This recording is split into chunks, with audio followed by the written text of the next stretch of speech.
ഹാമിദ് ആറ്റക്കോയ തങ്ങളെന്ന് പറയുന്ന വ്യക്തിക്ക് നേരെ നിരവധി ആളുകൾ പലവിധ ആരോപണങ്ങളുമായി രംഗത്ത് വന്നുകൊണ്ടേയിരിക്കുന്നു. ആരോപണങ്ങൾ അവസാനിക്കുന്നില്ല, ഒന്നിനു പുറകെ ഒന്നായി വന്നുകൊണ്ടേയിരിക്കുന്നു. അവിടെ നടക്കുന്നത് പക്ക ഫ്രോഡ് പരിപാടി. ഒരുപാട് സ്ത്രീകളെ വെച്ചിട്ട് നടക്കുന്ന അനാചാരമാണ്, ആത്മീയ ചൂഷണം നടക്കുന്നത്. ഇസ്ലാം വിറ്റുകൾ പൈസ ഉണ്ടാക്കുകയാണ്. കള്ളൻ നല്ല പെരുങ്കള്ളനായാണ്. 40 വയസ്സിന് താഴെയുള്ള സ്ത്രീകളെ നമുക്ക് തങ്ങളെ മോനക്ക് എത്തിച്ചു കൊടുക്കാം. ഇപ്പോഴിതാ ഒരു സഹോദരി ഹാമിദ് ആറ്റക്കോയ തങ്ങളെന്ന് പറയുന്ന വ്യക്തിക്കെതിരെ അതിരൂക്ഷമായ ആരോപണങ്ങളുമായി രംഗത്ത് വന്നിരിക്കുകയാണ്. സത്യം പറഞ്ഞു കഴിഞ്ഞാൽ ആ ഒരു സഹോദരിയെ പ്രശംസിക്കാതിരിക്കാൻ കഴിയില്ല. പലപ്പോഴും ഇത്തരം കാര്യങ്ങൾ പുറത്തു പറയാൻ മടിക്കുന്നവർ അതിനെക്കുറിച്ച് പറഞ്ഞു കഴിഞ്ഞാൽ എന്തെങ്കിലും പ്രശ്നങ്ങളും ഭവിഷ്യത്തുകളും ഉണ്ടാകുമെന്ന് ഭയപ്പെട്ടുകൊണ്ട് പറയാൻ മടിക്കുന്ന കൂട്ടത്തിൽ നിന്നും വ്യത്യസ്തമായി വളരെയധികം ധീരതയോടുകൂടി ആ സഹോദരി ഈ ഒരു വിഷയത്തിൽ പ്രതിപാദിച്ചുകൊണ്ട് ശക്തമായ രംഗത്ത് വന്നു എന്നുള്ളതാണ്. എല്ലാം കൂടി ഞാൻ ഉൾപ്പെടുത്തുന്നില്ല. ഉൾപ്പെടുത്തിക്കഴിഞ്ഞാൽ വീഡിയോ ലെങ്ത് നല്ല രീതിയിൽ കൂടി പോകും. അതുകൊണ്ട് അവർ പറഞ്ഞ ചില പ്രധാനപ്പെട്ട ഭാഗങ്ങൾ മാത്രം ഞാനൊന്ന് കാണിക്കാം. ഹാമിദ് ആറ്റക്കോയ തങ്ങളെന്ന് പറയുന്ന ഈ വ്യക്തിയുടെ അടുത്തേക്ക് ചികിത്സയുടെ ഭാഗമായിട്ട് പോയ ഒരു സഹോദരി, ആ സഹോദരിയാണ് അവിടെ ഉണ്ടായ ചില അനുഭവങ്ങളെക്കുറിച്ച് പറയുന്നത്. അസുഖം മാറണം എന്നുള്ളതിൻ്റെ ഭാഗമായിട്ട് ഈ സഹോദരി ഇദ്ദേഹത്തിൻ്റെ അടുക്കിലേക്ക് പോവുകയാണ്. എന്നാൽ പിന്നീടാണ് ഈ സഹോദരിക്ക് മനസ്സിലാകുന്നത് അവിടെ നടക്കുന്നത് മുഴുവൻ തട്ടിപ്പാണെന്ന്. ആ തട്ടിപ്പ് പിന്നീട് പുറത്തു കൊണ്ടുവരാൻ ശ്രമിക്കുന്നു. അതിൻ്റെ ഭാഗമായി പോലീസിൽ പരാതി കൊടുത്തിട്ടും ഇതുവരെയും ഒരു നടപടി ഉണ്ടായിട്ടില്ല എന്ന് ആ സഹോദരി പറഞ്ഞു വെക്കുന്നുണ്ട്.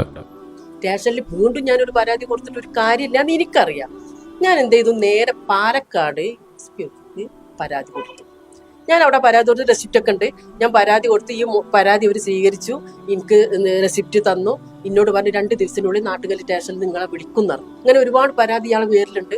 ഞങ്ങൾക്ക് ഇതിനകത്ത് എടുക്കാൻ പറ്റണില്ല.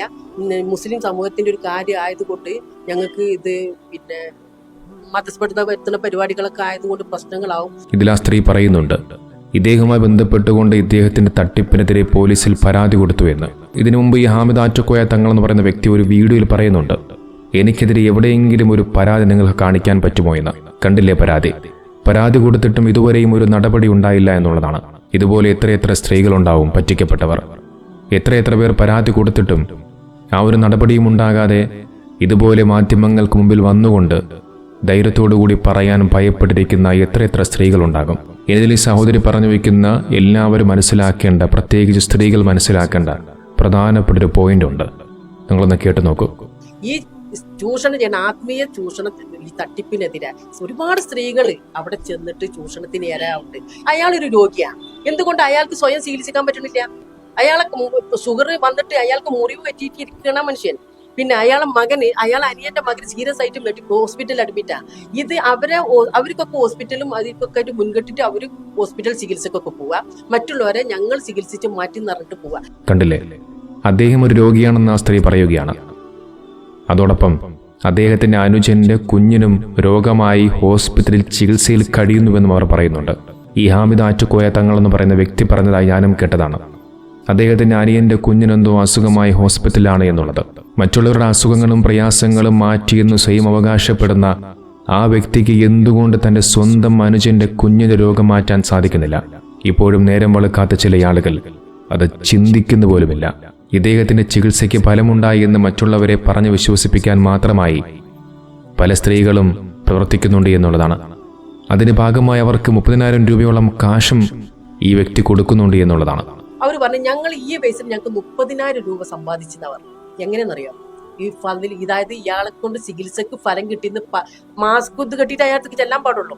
ഈ ഫലം കിട്ടിയെന്ന് പറയണമെങ്കിൽ ഈ കണ്ണൊക്കെ കെട്ടിയിട്ട് ഹിജാബൊക്കെ കെട്ടിയിട്ട് അയാളത്തേക്ക് എത്തണം, എന്നാലും പറയാൻ പറ്റും. അപ്പൊ എനിക്ക് 3 വട്ടം പോകാലോ. അങ്ങനെയാണെങ്കിൽ പോയി കൂടെ എനിക്ക് 3 വട്ടം പോകാം അയാളത്തേക്ക് ഇത് കെട്ടിയിട്ട്. നിങ്ങളൊന്ന് ആലോചിക്കേണ്ട വിഷയമാണ്. കേരളത്തിൽ എത്രയെത്ര തങ്ങന്മാരുണ്ട്. പ്രവാചകർ മുഹമ്മദ് നബി സല്ലല്ലാഹു അലൈഹി വസല്ലമ തങ്ങളുടെ കുടുംബ പരമ്പരയിൽപ്പെട്ട ആ നബി തങ്ങളുടെ പേരമക്കളായ ഒരുപാട് സെയ്തന്മാർ ഇന്ന് നമ്മുടെ കേരളത്തിലുണ്ട്.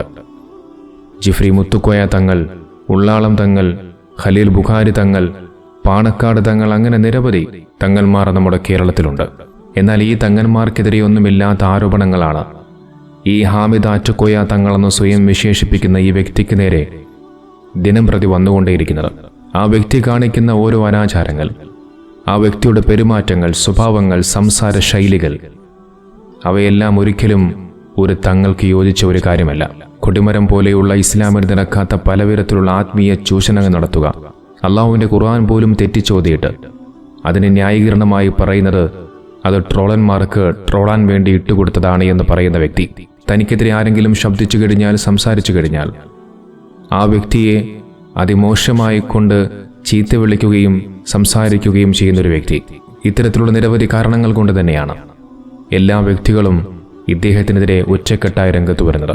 പലപ്പോഴും ഇദ്ദേഹത്തിൻ്റെ ആത്മീയ തട്ടിപ്പുകളിൽ വീണുപോകുന്നത് അധികവും സ്ത്രീകളാണ്. ഒരുപാട് പൈസ ചിലവാക്കി ഒരുപാട് ദൂരെ ബസ് യാത്ര ചെയ്തു പോകുന്ന ഒരുപാട് സ്ത്രീകളുടെ വീഡിയോകൾ ഇദ്ദേഹത്തിൻ്റെ പരിപാടിയുമായി ബന്ധപ്പെട്ടുകൊണ്ട് കാണാൻ സാധിക്കും. അതിന് മറ്റൊരു ഉദാഹരണമായിരുന്നു ഞാൻ കുറച്ച് ദിവസങ്ങൾക്ക് മുമ്പ് ഈ വ്യക്തിയുടെ കൊടിമരവുമായി ബന്ധപ്പെട്ടുകൊണ്ടുള്ള വിഷയത്തിൽ അതുമായി ബന്ധപ്പെട്ടുകൊണ്ട് പ്രതികരിച്ച ആ വീഡിയോയ്ക്ക് താഴെ നിരവധി കമൻറ്റുകളുണ്ടായിരുന്നു. അതിൽ ഏകദേശവും സ്ത്രീകളുടെ കമൻറ്റുകളായിരുന്നു.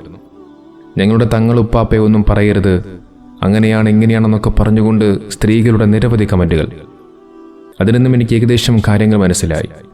ഇദ്ദേഹത്തിൻ്റെ ചതിക്കുഴിയിൽ, ഇദ്ദേഹത്തിൻ്റെ ആത്മീയ തട്ടിപ്പിൽ കൂടുതലും വീണുപോകുന്നത് സ്ത്രീകളാണ് എന്നുള്ളതാണ്.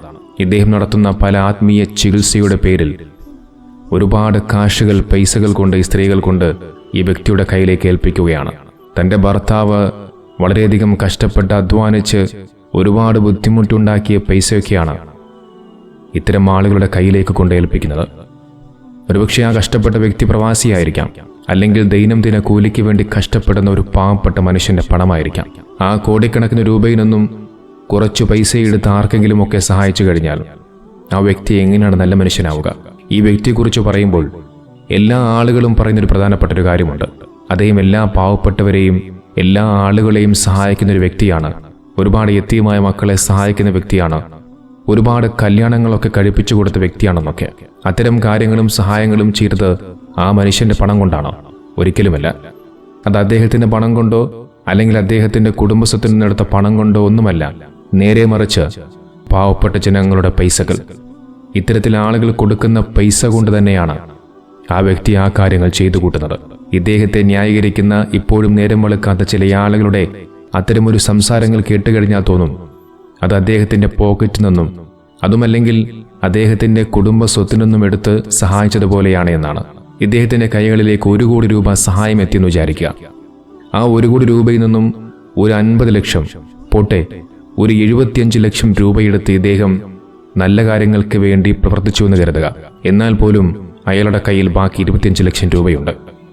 ആ 25 ലക്ഷം രൂപ അയാൾക്ക് ചുളിവിന് കിട്ടുകയാണ്. ഒന്നും ചെയ്യേണ്ട ആവശ്യമില്ല, കഷ്ടപ്പെടേണ്ട ആവശ്യമില്ല, അധ്വാനിക്കേണ്ട ആവശ്യമില്ല. താൻ നല്ലവനാണെന്ന് അല്ലെങ്കിൽ നല്ല വ്യക്തിയാണെന്ന് മറ്റുള്ളവരെ ബോധിപ്പിക്കാനുള്ള ചെറിയ ഒരു തന്ത്രം മാത്രമാണ്. അതുപോലും ചില ആളുകൾക്ക് ഇപ്പോഴും മനസ്സിലാകുന്നില്ല എന്നുള്ളതാണ്. ഖുർആൻ പാരായണം ചെയ്യാൻ നേരമില്ല, നിസ്കരിക്കാൻ സമയമില്ല, വീട്ടിലിരുന്നു കൊണ്ട് ദിക്റുകളും സ്വലാത്തുകളും പറയാൻ സമയമില്ല. നേരെ മറിച്ച് ഇയാളുടെ പരിപാടികൾ കാണാൻ വേണ്ടി ബസ് പിടിച്ച് കാശ് മുടക്കി സ്ത്രീകൾ യാത്ര ചെയ്തു പോകുന്നു. അസുഖം മാറാനും പ്രയാസം മാറാനും വേണ്ടി എന്ന് പറഞ്ഞുകൊണ്ട് ആയിരക്കണക്കിനും 10,000-കണക്കിനും രൂപ കൊണ്ടുപോയി ഇത്തരം ആളുകളുടെ കൈകളിലേക്ക് സ്ത്രീകൾ കൊണ്ട് ഏൽപ്പിക്കുകയാണ്. എന്നാൽ ഇത്തരം സ്ത്രീകളുടെ വീടുകളിൽ അതിനേക്കാൾ ഏറ്റവും വലിയ മരുന്നുണ്ട് എന്നുള്ളതാണ്. അള്ളാഹുവിൻ്റെ പരിപാവനമായ ഖുർആൻ അതുതന്നെയാണ് ഈ ലോകത്തെ ഏറ്റവും വലിയ മരുന്ന്. അത് പാരായണം ചെയ്യാൻ സ്ത്രീകൾക്ക് സമയമില്ല. നിസ്കരിച്ച ആ ഖുർആൻ ഒന്നെടുത്ത് ഓതി മനമുരുകി പടച്ച റബ്ബിൻ്റെ അടുക്കൽ പ്രാർത്ഥിച്ചു കഴിഞ്ഞാൽ തീരാവുന്ന പ്രശ്നമേ ഉള്ളൂ നിങ്ങൾക്കെല്ലാവർക്കും. ഇനിയെങ്കിലും എൻ്റെ പ്രിയപ്പെട്ട ഉമ്മമാർ, സഹോദരിമാർ, നിങ്ങളെല്ലാവരും തിരിച്ചറിയേണ്ടതുണ്ട്. അല്ലാഹു സുബ്ഹാനഹു വ തആല നമ്മെ എല്ലാവരെയും കാത്തുരക്ഷിക്കുമാറാകട്ടെ.